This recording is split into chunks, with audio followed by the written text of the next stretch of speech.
Hi there, King Heathen. My name's Chris Bradley, and I'm going to talk a little bit about the notion that science isn't marketable. Uh, as chance has it, I actually live with a scientist, a mathematical physicist, or an applied math person who studies physics problems.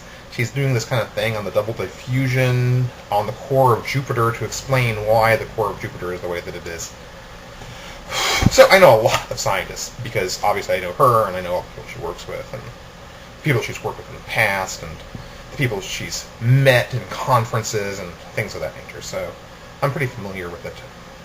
And interestingly enough, her master's degree, she got a master's degree in science education, a master's in science teaching.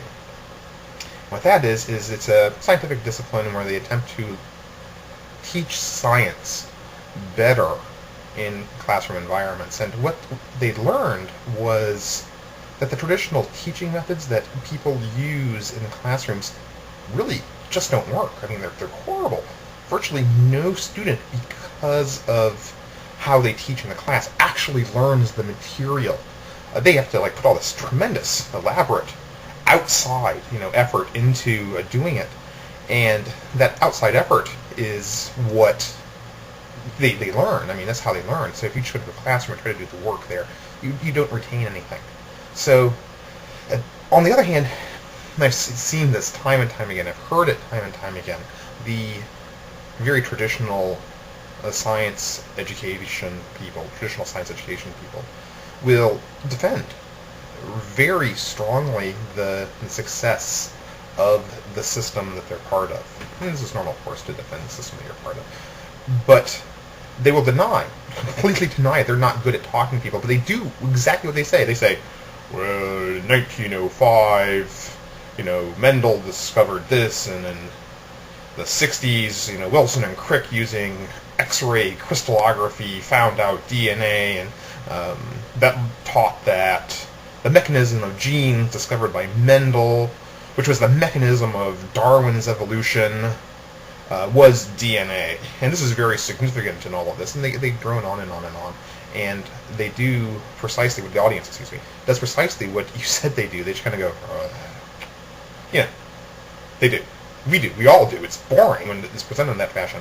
And the way that you should teach it really is kind of taking them on this adventure in science where they can themselves, using their own reason, to uncover things, and leading inevitably to the truth. And we all know that the truth is evolution. But that's what, interestingly enough, the Christians do.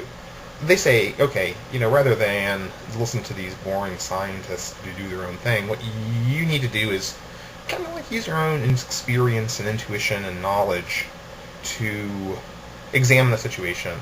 And then you'll conclude that God did it.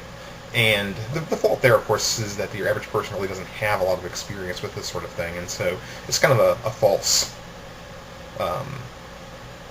thing that they're telling them to do. They're not having the information they need to make a rational decision about intelligent design versus creationism. I mean, they're never encouraged, for instance, to learn about natural theology or Hume or the more modern critiques of intelligent design and creationism. They don't touch that. They're not encouraged to. They're not even shown that they exist at all. Rather than the scientists who kind of using nothing but authority, which puts a lot of people off. Lose them because people want to think themselves as being important in the process of learning, and a lot of scientists just don't allow you to do that. So I just wanted to mention that. Thank you very much for listening. My name is Chris Bradley. Please come and visit me at my own videos. Take care. See you later.